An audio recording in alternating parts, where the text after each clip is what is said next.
state houses that they are either selling or removing or demolishing. They have made the criteria for getting a state house much tougher.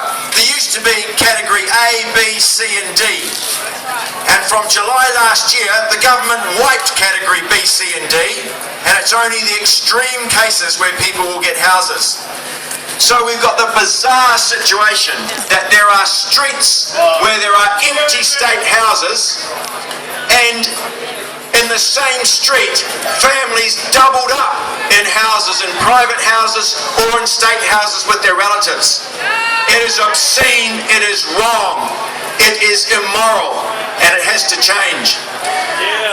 So 700 houses throughout New Zealand. Well, this Wednesday, we've got 3 groups from around New Zealand. We've got the people from Glen Innes sending a delegation to Wellington. We've got people from Marae Nui and Napier coming down with a delegation.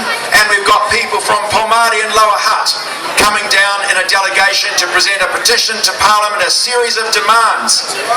And the demands are things like, we need 20,000 new state houses built, not state houses destroyed or gotten rid of.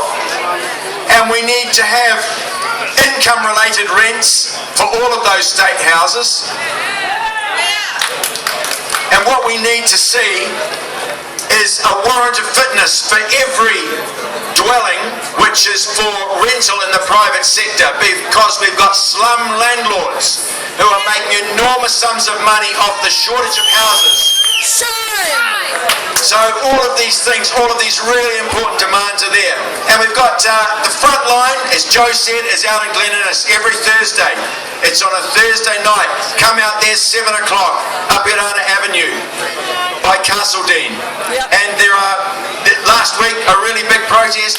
13 people got arrested because the police move in very large numbers to clear the road for these houses to come. And there's very staunch resistance being put up by the local people in Glen Innes with support from people from outside. Let's hear it for the people of Glen Innes.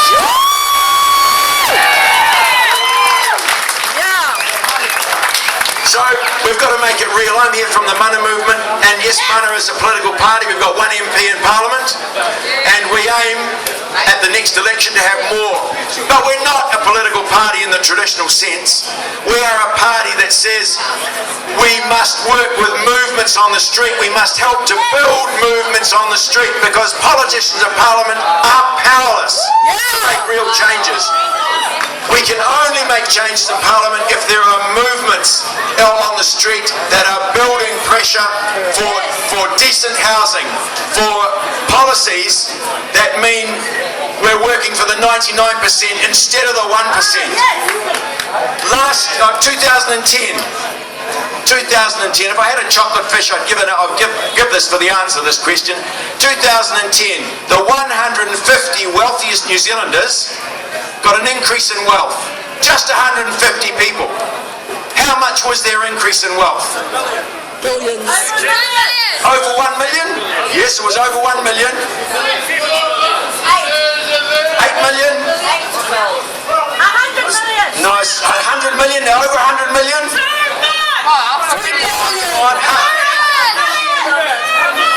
Was it over $1 billion? Yes, it was over $1 billion. It was $7 billion. And those 150 bastards did not pay tax on that money. New Zealand is being governed for the 1%. And so you've got people on the highest incomes in New Zealand who are paying less than 5% of their income in taxation. You've got the poorest 10% of New Zealanders paying 26% of their income in taxation.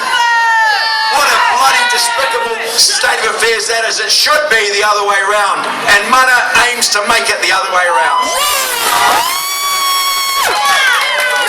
Just remember this every time you hear the words GST. GST is a tax on the poor. If you're on the lowest incomes in New Zealand, you pay 14% of your income on GST. If you're in the top 10%, you pay less than 5% of your income on GST. We've got to get rid of GST. Let's bring in a tax which taxes these people with on their taxing people who work bloody hard for their income. We've got it the wrong way round. People sit in their bloody armchairs in Remuera and watch the stock market.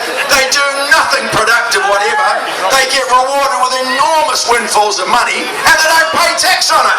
What an obscene system we have. The system's got to change. Muna's determined to do that. So kia ora koutou. Good on you all being here.